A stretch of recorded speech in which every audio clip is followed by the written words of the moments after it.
Hello hello hello hello అందరికీ నమస్కారం. ఎలా ఉన్నారు? బ్రహ్మాండంగా ఉన్నారు, నాకు తెలుసు. మరి ఎటు వచ్చి నేనే బాగలేదు. మరి మీరు రావు గారు రాచబండకి ఒక లైక్ ఇచ్చి, అలాగే మన కేకే న్యూస్ని ఎవరైతే సబ్స్క్రైబింగ్ చేసుకుంటారో వాళ్ళు కదా నన్ను ఎంకరేజ్ చేసినట్టు, మీరు మన కేకే న్యూస్ని సబ్స్క్రైబింగ్ చేసుకుని నన్ను మరింత ఎంకరేజ్మెంట్ చెయ్యండి. ఈలోగా మన రావు గారు రాచబండలోకి వచ్చిన ఆ సెలబ్రిటీ ఎవరో నేను చూస్తాను. ఎవరు బాబు? ఓహో, రెడ్డి వచ్చి మొదలాడు అన్నట్టు మళ్ళీ సత్యబాబు వచ్చి జగన్ రెడ్డి మా రెండో కృష్ణుడు అంటా ఉన్నాడు. నిజంగా జగనే మళ్ళీ ప్రమాణ స్వీకారం చేస్తాడట. అందులోనూ వైజాగ్ లోనే ఆ సంబడం జరుగుతుందట. ముహూర్తం కూడా పెట్టేశాం అంటూ బొత్స తనకు వచ్చిరాని మాటలతో నతిరతికి చెప్తా ఉన్నాడు. ఇదిగో సత్యబాబు, నువ్వు మీ జగన్ రెడ్డి కామెడీ పీస్ పాల్లాగా మాట్లాడటం ఏమైనా బాగుందా?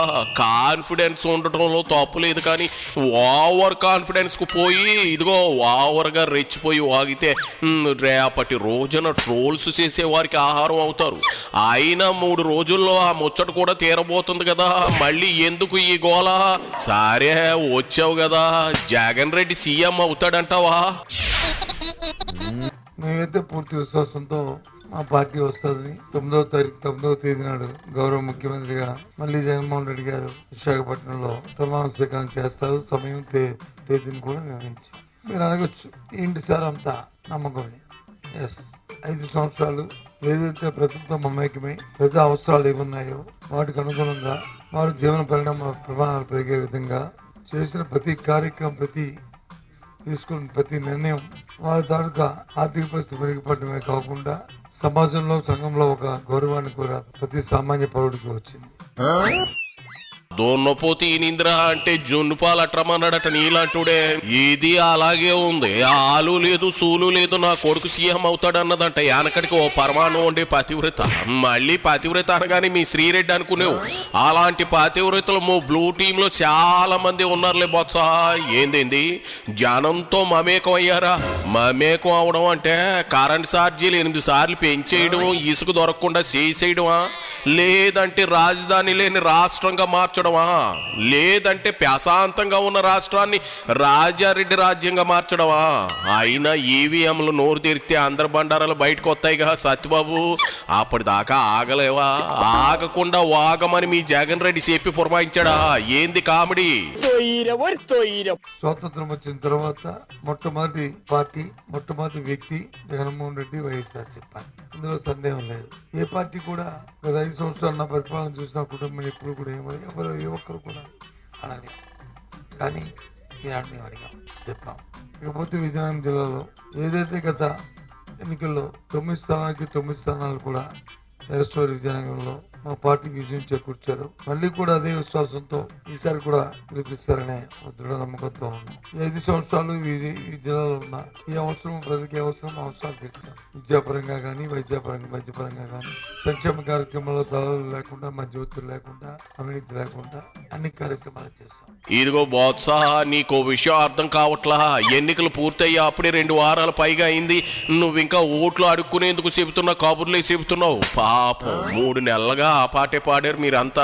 పరిస్థితి ఇప్పుడు అలా లేదులే సత్యబాబు. పాపం కష్టపడి నత్తిగా సుత్తి సోది ముచ్చట్లు చెబుతా ఉన్నావు. చాలు, ఆపి మ్యాటర్ ఏమైనా ఉంటే చెప్పు, లేదంటే దొబ్బే. నువ్వు పోసానికి ఎక్కువ, కేఏ పాలకి తక్కువ అన్నట్లు మాట్లాడుతూ ఉన్నావు. దేశమంతా కూడా, ప్రపంచమంతా కూడా కంప్యూటరైజేషన్ దూసుకుపోతున్న తరుణంలో ప్రతి క్లాస్ రూమ్ లో కూడా స్మార్ట్ టీవీస్, ఇంటరాక్టివ్ ప్యానల్స్ పెట్టి వాళ్ళకి విద్యాబోధన చేయడం. 8th క్లాస్ నుంచే పిల్లలకి ఐప్యాడ్స్ ఇచ్చి అందులో బైజూస్ కంటెంట్ ని సిలబస్ నుంచి లోడింగ్ చేసి వాళ్ళు నేర్చుకుని ఏర్పాటు చేయడం. ఇవన్నీ ఇలాంటివి ఎన్నో కార్యక్రమాలు. హైయర్ ఎడ్యుకేషన్ అయితే డిగ్రీలోనే ఫైనల్ ఇయర్ స్టూడెంట్ ఫైనల్ ఇయర్లో ఇంటర్న్షిప్ లో మినిమం 6 నెలలు కంపల్సరీ చేయడం. విదేశీ విద్యకు వచ్చి ఇంతకు ముందు అరకొరకు కాకుండా ఫుల్ ఫ్లెడ్జ్డ్గా టాప్ యూనివర్సిటీలో 100 యూనివర్సిటీలో సీట్ వస్తే 1,25,00,000 రూపాయల వరకు అబ్బాయికి ఖర్చు అయితే 1,25,00,000 రూపాయలు కూడా 1,20,00,000 కూడా ప్రభుత్వం వాళ్ళకి రియంబర్స్ చేసే విధంగా విధానం రూపొందించడం ఇస్తున్న నేపథ్యం. ఇదిగో బొత్సా, నువ్వు మాట్లాడేది తెలుగా, తమిళమా, మలయాళమా, కొంకిణి భాష? నాకెందుకు నీ భాష చూస్తా ఉంటే బాహుబలిలో రాజమౌళి కిలికిలి భాష పెట్టినట్లున్నాడు. చెస్ అది నోరా స్టెప్టిక్ ట్యాంకా? అత్తి అని నీకున్న వారాన్ని మా పాలిటి శాపంగా మార్చి మా నెత్తిన రుద్దుతూ శాడిస్టులో నవ్వుకుంటున్నాడు చూడు, ఆ సైకో రెడ్డిని అనుకోవాలి. అయినా నువ్వు విద్యాశాఖ మంత్రివి అట్టా అయ్యావు నత్తిబాబు. జనం కర్మ, విద్యార్థుల రాత అలా ఉంది. అయినా రేపు 4వ తారీఖున అన్ని మారబోతున్నాయిలే. నీ నత్తి కబుర్లకు కాలం చెల్లింది.